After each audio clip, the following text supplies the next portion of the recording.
ในอาบน้ำซ้ำพี่น้องไอ้นอกขี้อันขี้พุ่นขี้เพื่อยในหัวน้องเพิ่นโอ้ยกระปั๊มอยู่เนาะโอ้ยยุ่งหัวยองพี่อันนี้ของไผตัวดิของน้องชายอ๋อของน้องเพิ่นก็บ่ธรรมดาเนาะมีแต่นมไหลโอ้พี่น้องเอ้ยโอ้หากินมานเด้อน้อยๆนี่ก็ได้เนาะอีกจัก 3-4 มื้อพุ่นได้สิขึ้นมาหาซุมเจ้าใหม่อีกเด้อเนาะมีแต่ซุมเจ้าก็เบิ่งที่เบิ่งทางเบิ่งต้นไม้ต้นตอกถ่าเด้อ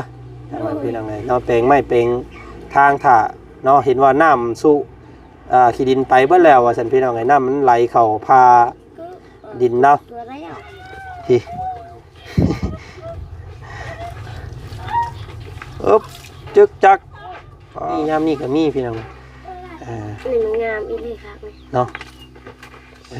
เป็นพักกันลักๆของน้องเพิ่นเลยพี่น้องเลยเนาะชาวบ้านนี่สิกินตัวนี้เป็นลักหนึ่งหรือว่าต้มพักซอมมี่ให้ก่อนพี่น้องเลยเนาะสิเอาให้พวกระเบ้าเบิดเลยบ่ลูกอันนี้ป๊อดตัวพี่น้องเลยมันกันนี่นะอันคันนี่เอาเดี๋ยวให้น้องไม้กินน้องเบิ่งกันเนาะแซ่บอยู่บ่โอ้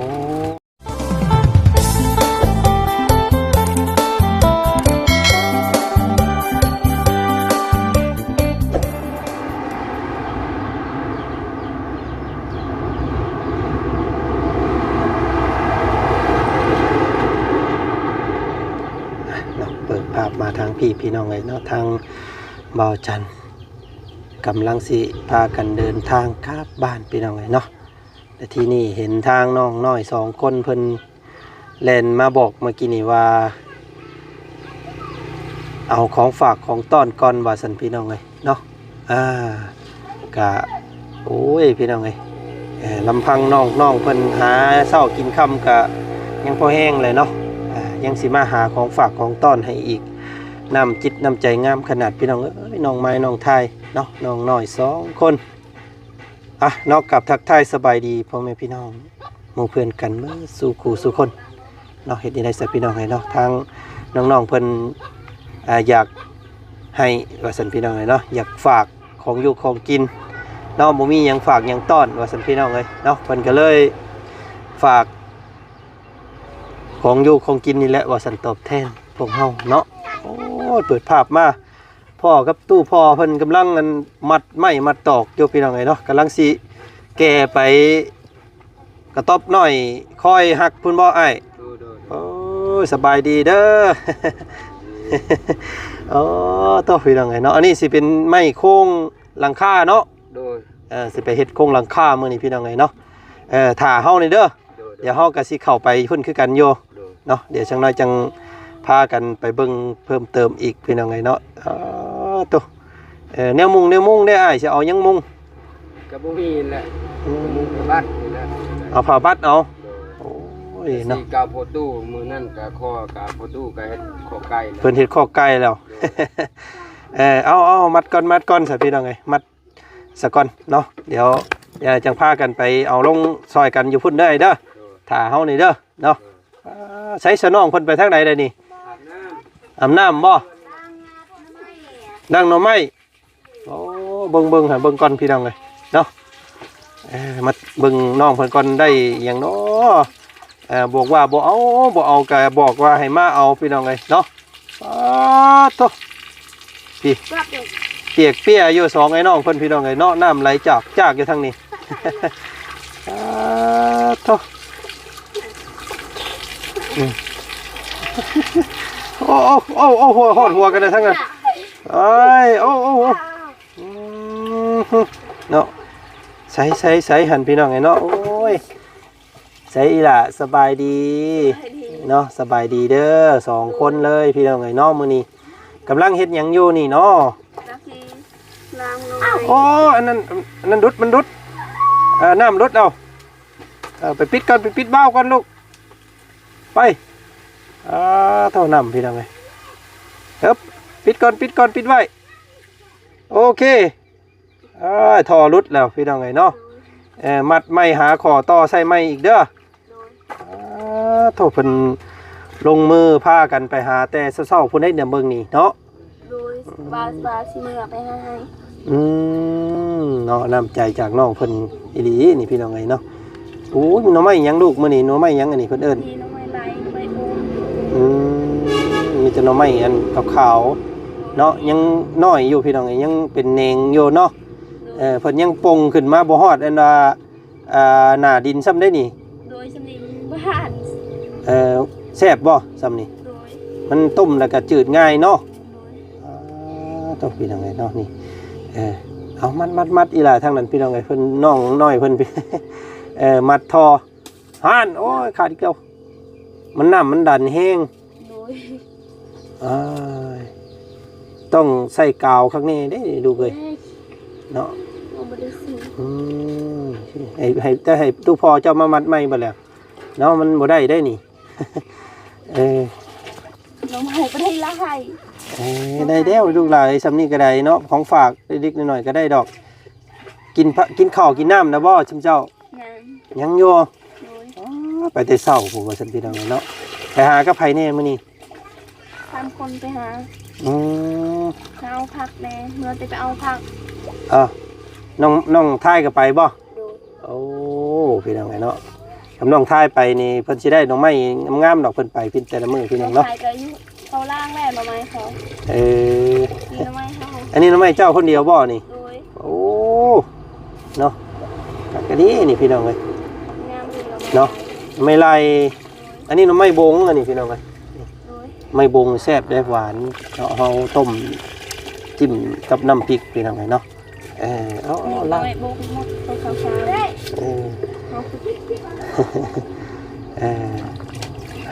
ล่างคักเน่แท้เนาะเมื่อพ่อมแกงได้นะอันนี้พี่น้องเลยบ่ต้องล่างอีกก็ได้อันนี้เนาะมีอยู่บ่ถุงยางใส่มีบ่ใส่ถุงใหญ่รูดเอาล่างก่อนน้องเพิ่นก็ยังบ่ทันได้อาบน้ำซ้ำพี่น้องไอ้น้องคิดอันน่ะกี่พุ่นกี่เพื่อยในหัวน้องเพิ่นโอ้ยกระปั๊มอยู่เนาะโอ้ยยุ่งหัวยองพี่อันนี้ของไผตัวดิของน้องชายของน้องเพิ่นก็บ่ธรรมดาเนาะมีแต่น้องไม้ไหลโอ้พี่น้องเอ้ยโอ้หากินมานเด้อน้อยๆนี่ก็ได้เนาะหน่อยบนธรรมดาเด้อพี่น้องไอ้เนาะหากินมาน2ไอ้น้องแต่ปกติพวกน้องเพิ่นก็ต้องเอามาแล้วก็ใส่ถุงขายเนาะแต่ว่าขายนี่ก็ถึกพี่น้องเอ้ยเนาะถุงละ 15,000 ถุงละ 20,000 กีบถุงนึงเนาะถ้าเป็นพังไทยนี่โอ้ยเนาะเป็น100 บาทก็ได้นี่พี่น้องเอ้ยเนาะ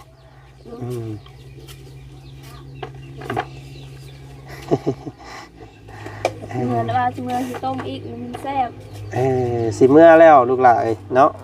ถ่าบ่ได้มื้อนี้ก็มื้อนี้มื้อหน้ามื้อในอีกจัก 3-4 มื้อผู้ใดสิขึ้นมาหาซุมเจ้าใหม่อีกเด้อเนาะมีแต่ซุมเจ้าก็เบิ่งที่เบิ่งทางเบิ่งต้นไม้ต้นตอกถ่าเด้อพี่น้องเอ้ยเนาะแปลงไม้แปลงทางถ่าเนาะเห็นว่าน้ำสู่ขี้ดินไปเบิดแล้วว่าซั่นพี่น้องเอ้ยน้ำมันไหลเข้าพาดินเนาะแต่เมื่อวานนี้เขาปลูกมะฮุ่งโอ้เจ้าเอามะฮุ่งไปปลูกป่ะ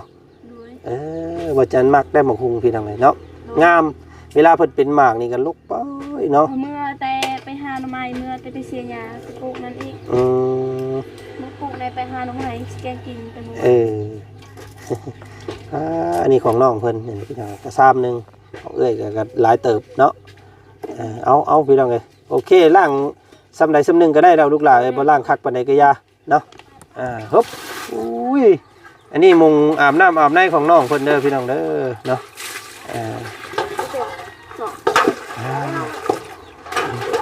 เอาใส่กระซ้ำเอา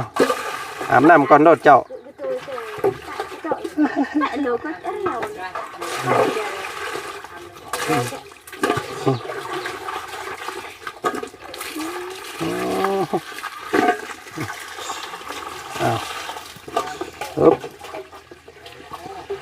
ตัวเองยังบ่ทันได้กินข้าวสำใดพี่น้องไหมเนาะ เจ้าของยังบ่ทันกินช่ำไปหาของฝากของต้อนก่อนเนาะเออ จะไปหาหน่อไม้ก้อนกินข้าวคอยกิน มีวิสังกินลูกมื้อนี้มีหยังกินมื้อนี้มีหยังกินอันว่า บ่มีอาหาร มื้ออาหารกินแล้วเนาะมื้ออาหารกินซ้ำ แล้วตัวเจาะอะไรเรากินเจาะไหนเรากิน เอาใส่กระโตกเอาน้ำมันบวบโอเคโอ้ยเนาะไก่บ่ชุมเจ้าไปไก่บ่มีอยู่เนาะออกคู่มือหน่อไม้ก็ได้พี่น้องไงเนาะก็ยังหลายอยู่เด้อบ้านเมืองเฮาหน่อไม้เนาะหากินง่ายๆพี่น้องไงเนาะเปียกเบ่เลยน้องเพิ่นพี่น้องไง เอาให้น้องเพิ่นอาบน้ำก่อนเดี๋ยวน้องไทยจูบมาพี่เด้อมีอย่างแน่มาเบิ่งน้ำกันน้องเพิ่นมีของฝากมื้อนี้พี่น้องไงเฮาเนาะพี่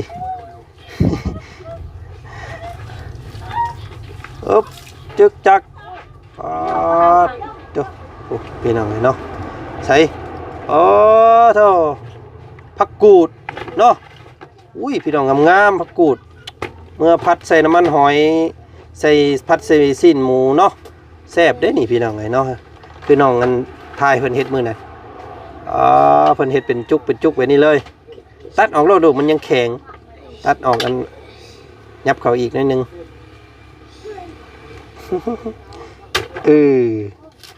เอาผักกูดนี่แล้วเสร็จเมื่อต้มกินเนาะเอาทางว่าจันไปเอาของต้อนน้องเพิ่นก่อนว่าจันก็ซื้อของต้อนมาให้คือกันพี่น้องไงเนาะแต่ว่าไปเบิ่งก่อนน้องเพิ่นบ่มีแนวกินซ้ำมาต่อ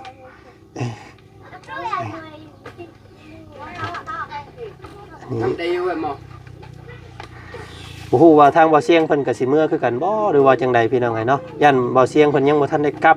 เห็นทางบ่เสียงเว้ามื้อนั้นว่ายังบ่ทันได้กลับว่าซั่นพี่น้องเนาะน่าสิเป็นมื้อ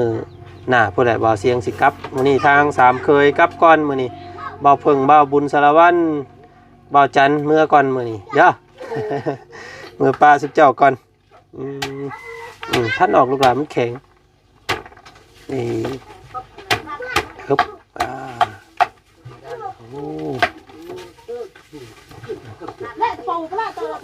ตอนจากน้องเพิ่น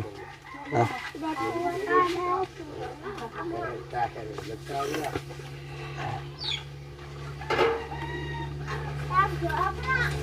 ออกตลอดปีเนาะพักอันนี้เนาะมีคู่ยามแรงก็มียามนี้ก็มีพี่น้องหนึ่งงามอีเลยครับ เนาะ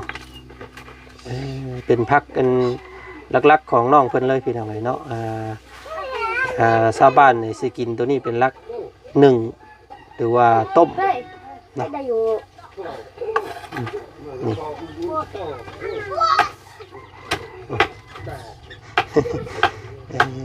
แม่เจ้าก็ไปหาบ่ทั้งเช้านี่ไปเสียหญ้าตัวแม่ก็เสียหญ้าคือกันพี่น้องทุก อาบน้ำอาบทาอยู่แต่ละมื้อน้องเพิ่นต้องตื่นแต่เช้าต้องไปหากินเนาะไปหาของอยู่ของกินมาหาเช้ากินเช้าพี่น้องหาแรงกินแรงเนาะโมเมนต์หาเช้ากินค่ำได้หาเช้าแล้วก็มาได้ก็กินเลยแล้วก็ตอนแรกก็หาใหม่อีกนะแปลว่ามันบอกง่ายๆทึนของพวกน้องเพิ่นมันบ่มีเนาะก็เลยมันบ่มีอาหารเป็นทึนว่าซั่นซะก็เลยหาแต่เช้ากินตอนเช้าเลยถูกงามๆเนาะผักมุกๆเลยพี่น้องหายากบ้านเฮาบ่มีผักอันนี้เนาะมีแต่อยู่เขตนี้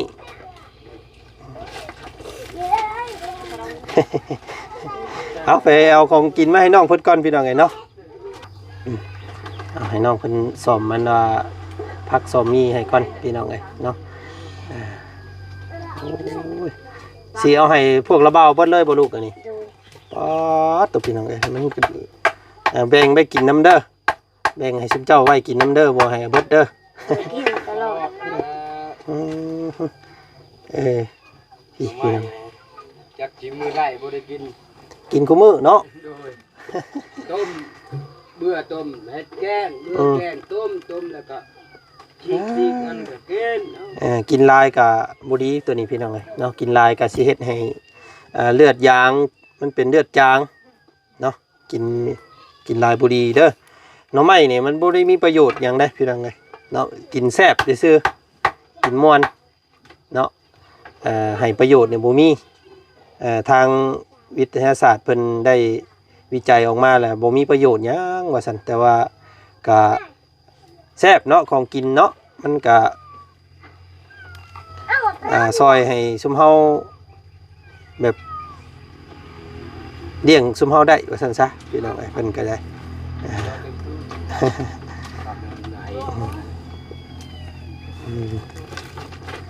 เอาเฮ็ดพี่น้องเอ้ย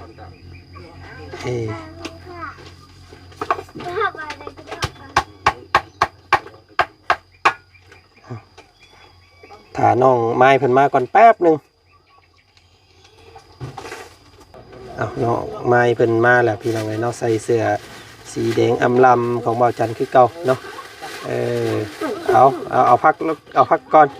เดี๋ยวจังแบ่งเอาตัวนี้น้ำนี่พี่น้องเอ้ยเนาะแล้วจังเอาอันว่าถุงยางตัวนี้เอาเดี๋ยวเอาของฝากให้ก่อน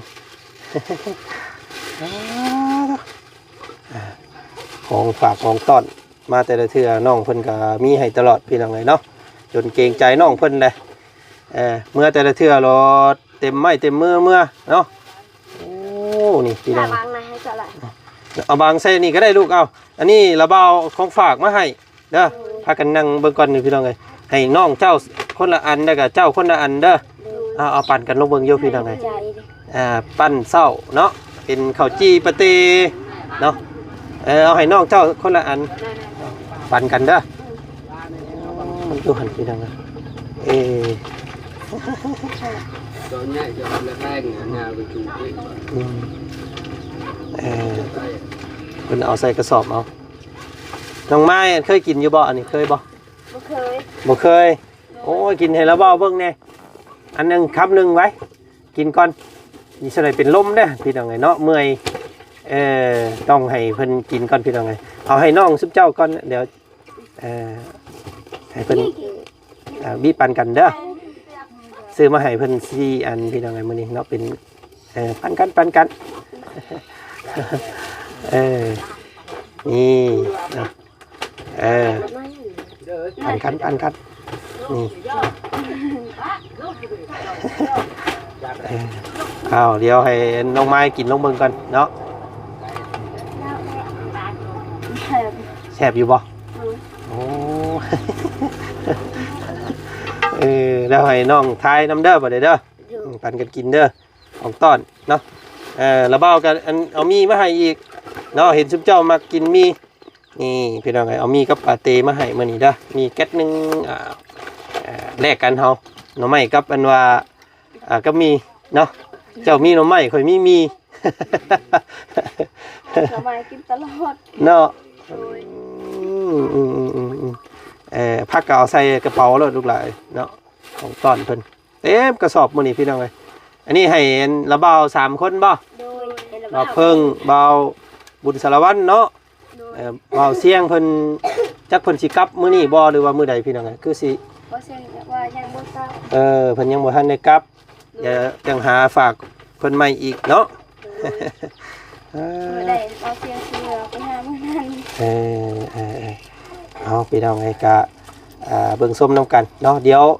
ยังบ่ทันได้กินข้าวเลยนี่เนาะเดี๋ยวชิมเจ้ากินข้าวกินน้ำเลยพากันไปพุ่นเด้อเนาะไปก็พ่อเจ้าและแกไม่ไปเด้อเดี๋ยวเบามีแนวสิแจ้งชิมเจ้าอีกอยู่ก่อนสิกลับบ้านเนาะพี่น้องไอ้ขอบใจหลายๆเด้อสำหรับของฝากให้กัน เมื่อยบ่บ่ได้เมื่อยสำไรไปจักโมงมื้อเช้านี่ตื่นแต่นอนแล้วไปหาหน่อไม้ตื่นได้พากันไปเลยโดยน้ำในยังบ่ทันได้อาบได้ไปเลยนะนี่เนาะโดยตายไป3คนแม่ลูกมื้อนี้พี่น้องไล่พักกูดกับหน่อไม้ของฝากของต้อนน้องเพิ่นเนาะแล้วเบาเอาบี้กับข้าวจีปาเต้มาให้ลองกินน้องเบิ่งเด้อมื้อนี้เด้อถ่ายแซ่บแล้วมื้อหน้าแล้วเบาสิซื้อมาฝากอีกเด้อเนาะ เมื่อดำหน้าก่อนบ่ได้เอาซุมเจ้าเมื่อน้ำดอกเด้อรอบนี้เนาะฝ ราะว่าทางบ่อเสียงเพิ่นก็สิมีแนวแจ้งแนวหยังสิมีแนวมอบอีกเอาซุมเจ้าเมื่อเพิ่นก็สิบ่มีผู้เว้านํแล้วเว้าเนาะพี่น้องไงเนาะบ่เป็นหยังลำ2มื้อ3มื้อก็คือสิแล้วอยู่ทางบ้านพุ่นเด้อเดี๋ยวสิขึ้นมาหาซุมเจ้าใหม่อีกเนาะเอามื้อนี้ขอบใจหลายๆสำหรับของฝากเด้อเนาะขอบใจ คือกันนี่